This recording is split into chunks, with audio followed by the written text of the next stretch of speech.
a 1956 Grumman Albatross HU-16A.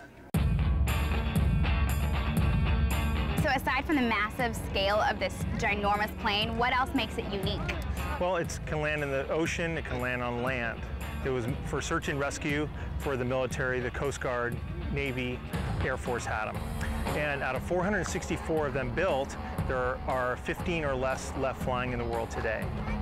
And they're used for just for fun. You know, we go to the lake, we rent a houseboat, we tie the airplane next to the houseboat. The gross weight on this is 33,500 pounds. Right now our empty weight is about 22,000, which leaves lots of room for lots of fuel, ice chests, people, you know, that kind of stuff. You can sleep on the airplane just like a motorhome, or sometimes we refer to it as a wing-a-bago. It burns approximately 100 gallons an hour, and the cost to run the airplane without paying anybody, just the actual cost, it runs right about $1,800 an hour in freshwater use, and if saltwater, you're about $2,200 an hour. But you know, when you're on top of the wing and you're jumping off the wing into the water, and you've got your umbrella and your ice chest up there, and your kids and your friends, it's really something. It's like no other. This airplane is a Cessna. It's a composite airplane, which means it's made of fiberglass and carbon fiber. It has fixed landing gear. It has a 310 horsepower engine. It has twin turbochargers, which particularly helps at higher altitudes. Top speed of this airplane is about 230 knots, 235 knots. Now that's at altitude. It's capable of going up to 25,000 feet. It has a built-in oxygen system. So if you're above altitude of about 12,500, you put on an oxygen mask and you can continue on up to 25,000 and cruise up there if you like. This airplane has the latest state-of-the-art, what they call a flat panel display, just like your TV set at home. And it, of course, has a GPS. It has a sophisticated autopilot. It has an onboard weather detection system, which they call NexRad Weather, which comes via satellite. It has XM radio, so if you want to listen to your favorite radio station as you fly along, you can do that as well. How much would this set someone back? This one lists for $620,000. Brand new. Brand new. This is a Mizuko UPF7. It was built in 1941. So it's 1941. Right. What would this plane have been used for? It was used as a trainer. A lot of women flew these, the WASP program, the Women Air Service Pilot program. So how much is a plane like this worth? I mean, sentimentally it's worth quite a bit, but what's its dollar value? They're going for 150 to 200,000. And they're probably hard to get by. I mean, how many of these are left? Oh, maybe 100. You want to look inside? Yeah, let's take a look inside. What? I mean, we were just in a Cessna a little while ago, and we had the, you know, the flat panel. So these are the real instruments, old school. This is old school. Cool. You still have your Garmin in here, though, so you're cheating. You're cheating. Oh, I got to know where I'm at, how to get there. And then you would have to wear this. Oh, I love these things. Wow, this really takes you back, you know? We should be in black and white. You are, you're 1940. How do you feel when you fly this? It's like riding a convertible. Fantastic. Aviation has definitely come a long way, but do you know how aerobatics affects the human body? Stay tuned, the answer to that and the air show's grand finale is coming up. Well, scientists tell us that at 4 Gs, a person starts to lose peripheral vision, called a grayout. At 5 Gs, you can lose all your vision and blackout. And if you're at 6 Gs for too long, the body can G-lock, as in lose consciousness.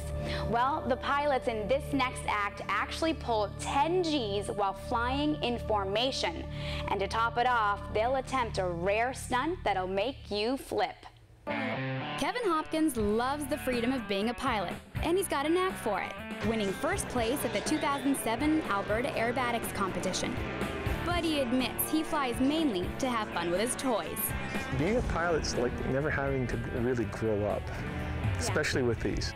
Jersey Strish also competes. He took home the Canadian Aerobatic Championship title in 2004, and when he's not busy winning, he shows off his moves to entertain the public. I've been flying air shows since 2000, so about 9 years. Together, they make the Northern Arrows, the only formation team in North America flying Russian muscle planes, the Sukhoi Su-26 and Su-29. These airplanes are capable of low speeds, and that's why you see the big prop on the front. It allows us to go very slow, and we can go upwards of 273 miles an hour at the top speed. The single-seat Su-26 is quite the performer, having won more than 150 medals at the World and European Aerobatic Championships. This bad boy is powered by a 400 horsepower, 9-cylinder, supercharged radial engine and an 8.5-foot composite propeller. But where the airplane really has is its strength. These wings here are plus or minus 23 Gs. The reason why we can pull so many more Gs than any fighter pilot can, and that includes an F-22, F-18, F-15, is our transition is much less. Where a fighter pilot will hold it for 20 or 30 seconds, we're only holding it for 2 or 3 seconds. But we can pull in excess of 10 or 12 Gs. The plane's actually designed to make this easier. The pilot's seat is reclined at a 60-degree angle, making for better G tolerance. But it's still rough on the body. It hurts. If you see, there's a cut on the end of my nose, and that's from my helmet visor actually pressing down on my head, and it rests on my nose, and it cuts. Its brother, the Su-29, is unique in that only 64 of these were ever produced. And luckily for us, it's a 2-seater, perfect for a ride-along. Our cameraman sure is brave.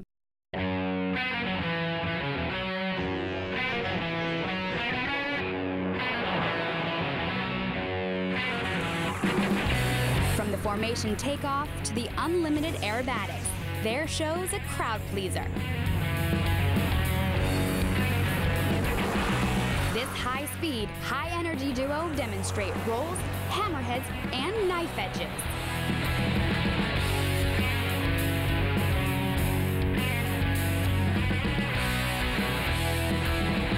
During an airshow performance like this, the pilots burn more than just fuel. You're going through a fair amount of gas and oil, 2.7 liters per minute, so about half a gallon per minute. And we can lose a fair amount of sweat, actually. We can lose 15 pounds in 10 minutes.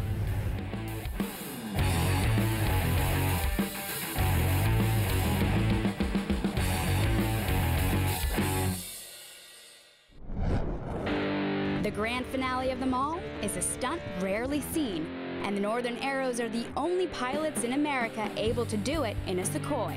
A regular person, if they were to try and do this, there's a good chance they'll rip the wings off the airplane if they don't kill themselves. 5 brave audience members, and me, get to participate. Jersey will get the runway, then we can go out. Running poles across the runway. Quick, quick, quick! And placing ribbon just 20 feet above us for Jersey to cut through it with its propeller. Full speed up! Did I mention he's flying upside down? The perspective is quite different being upside down, and also is different runway width.